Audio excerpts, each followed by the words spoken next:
So this week, the White House launched the Freedom Haulers program, which gives veterans a faster path to trucking jobs, while continuing its crackdown on commercial licenses given to illegal alien drivers. After all, they have no business driving a truck when they should be driving an Uber.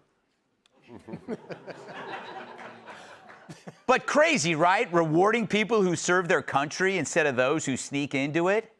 But as Trump tries to root out illegal truckers, Dems continue to conflate illegal with legal.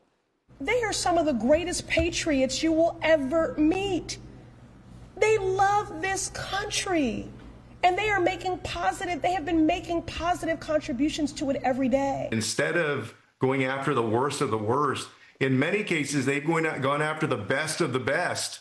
People that have lived here for decades, who have families, who have not committed any crimes at all, who have been productive members of society.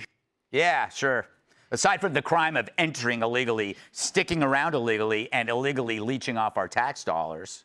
And I'm sure if best of the best illegals were taking jobs from MS Now hosts, Rachel Maddow would build that wall herself. Meanwhile, after cops shot an angelic perp innocently trying to stab a cop, the city of Madison, Wisconsin created a barricaded sanctuary to protect unruly protesters. Of course, sanctuaries are still the thing in all liberal cities where officials shield violent criminals from ICE in the name of compassion. On top of that, repeat felons still don't have to post bail, which guarantees that witnesses and victims won't testify against them, freeing them to strike again.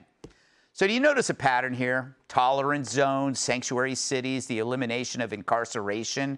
We've institutionalized disorder and inverted the social contract, where those who follow the law face the consequences of those who do not.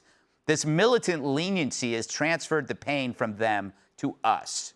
Take the protest zones, which abandons the core function of government, maintaining equal rule and law and of public order, which creates a two-tier justice system, telling citizens that compliance is optional if you break the rules loudly enough. And that attracts more people engaged in the same behaviors: theft, intimidation, litter, public intoxication, violence, sanitation hazards, which are rules the leftists don't mind you breaking. But try not paying your property taxes. Good luck finding a tolerance zone for that. Meanwhile, officials claim success because there are fewer arrests as your neighborhood implodes. And if you don't accept the situation, you're the bad guy. You lack compassion.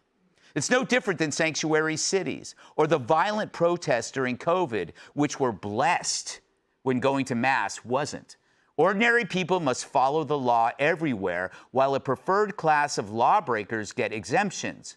Tolerance zones and sanctuary cities create a world where rules only apply to you and not them.